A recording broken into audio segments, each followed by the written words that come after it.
Morning mini enthusiasts, how you doing? It's electrics day, so we're going to get a bit of an upgrade in the garage, and I'm not going to say it's cold this morning, but I've just seen a brass monkey shivering in the corner. So let's get these minis out and get it ready for the electrics.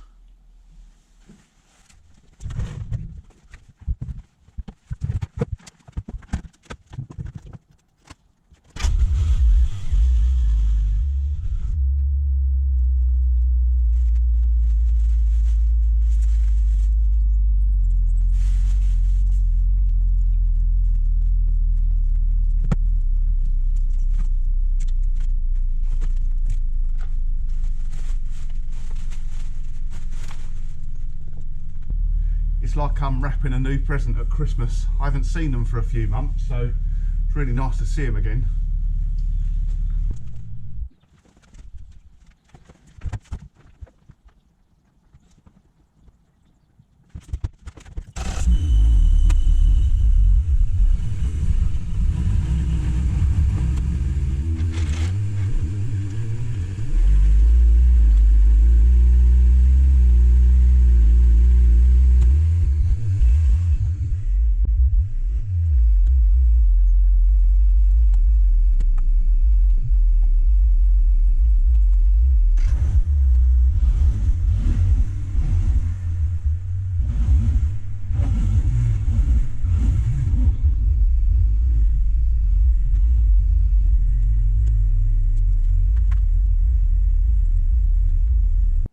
Right, so that's the electrics done.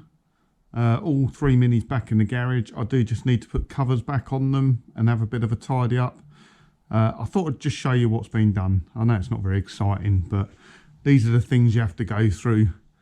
Yeah, restoring a mini. So put some new cupboards up, just a little bit more storage, which is quite handy.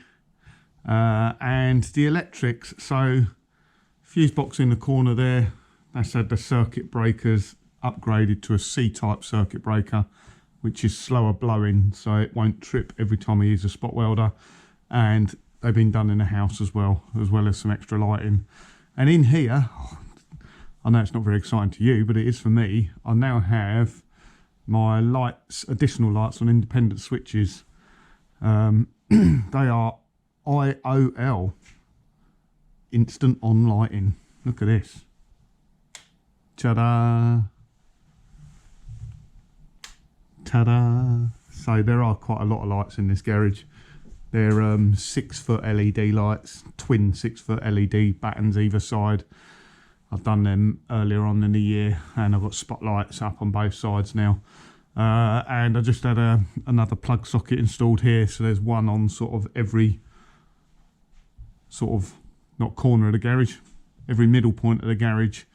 Twin sockets with USB in there as well, because obviously I use lots of torches and they all use USB power supplies. So yeah, right, let's get covers put back on the minis, and then we'll make sure the spot welder's working okay. Right then guys, the acid test. So this is Mark's spot welder. It's not my own one, so I'm borrowing it from Mark.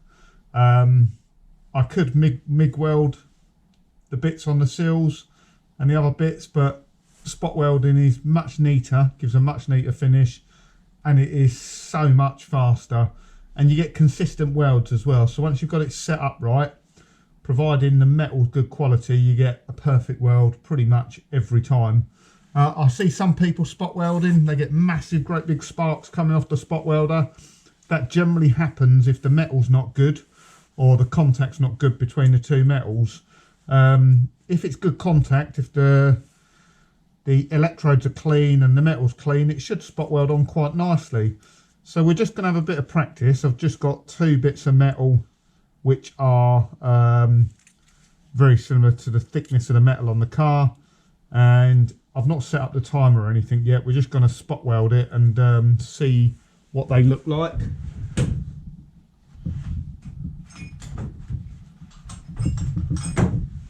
And obviously we're going to make sure that the spot welds are strong, so I won't hold them directly. Thought I'd show this as well. This is a electrode cleaner for cleaning up the electrodes themselves. I say cleaner, it sort of cuts the correct profile on them. So with a spot welder off, you just put it in, ratchet it like that, and then you get little metal shavings out the bottom. And I find as well, just with a fine metal file, just to get the spot where it welds nice and clean. Like I say, if you get that all nice and clean, it gives a lovely spot weld. So let's turn the spot welder on. It could all go dark in the garage if this doesn't work, but let's see. So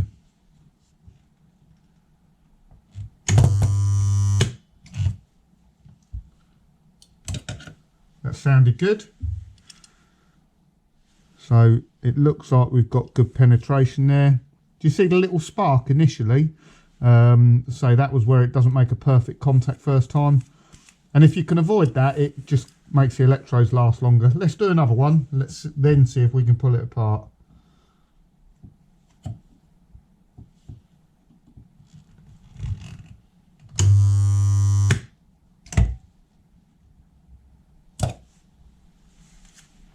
So that looked better, that one. On the back of the welder itself, it's got an adjustable timer. So you adjust that accordingly. If that doesn't get hot enough, doesn't give enough penetration, then you can just adjust the timer so that spot welds for a little bit longer. Now, what I might do, let's see how strong it is now. I'm not quite sure how we're going to do this. Obviously, that's two bits of metal joined together. Let's first try and peel it apart.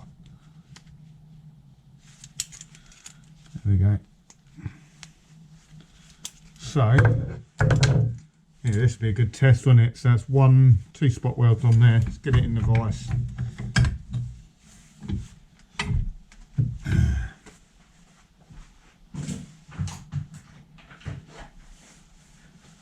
So just pliers to begin with. We'll try and peel it.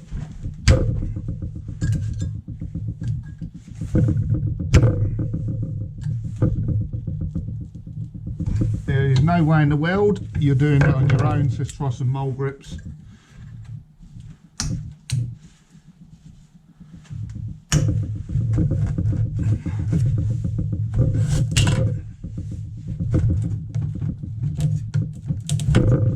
That is very, very strong. I'll actually end up pulling the vise off the wall. Let's try and give it some real grief.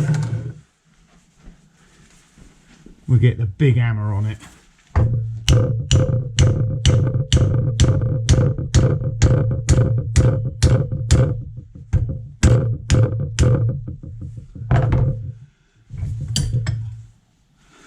There we go. Proof's in the pudding, I think, if it'll focus on that okay. So it's actually torn the metal rather than breaking the spot weld. So that is perfect. That's set up nicely. Let's just get the seal done now.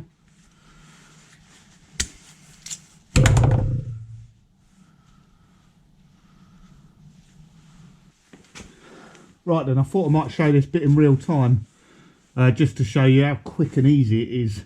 So obviously this has all been prepped beforehand. That is the main thing, getting the prep work right.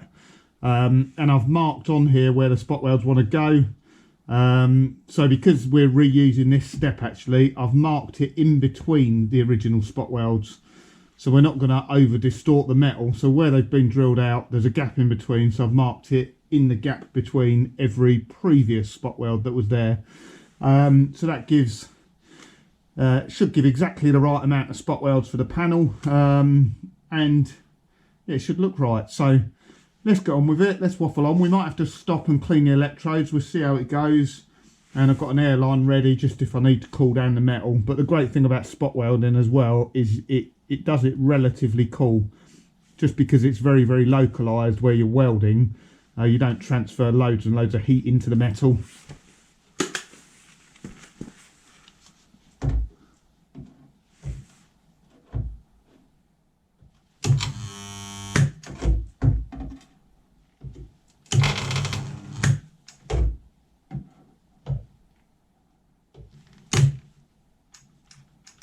Oh, we've popped something.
So there, as you can see, pretty straightforward to do, doesn't take long at all. The circuit breaker was still tripping out every now and again, which is a bit disappointing, but it only seemed to do it when I didn't get a perfect connection, so it just might be that yeah, it builds up too much current when it doesn't get a good enough connection popping the breaker. But anyway, at least it works majority of the time. It doesn't take a moment to reset it.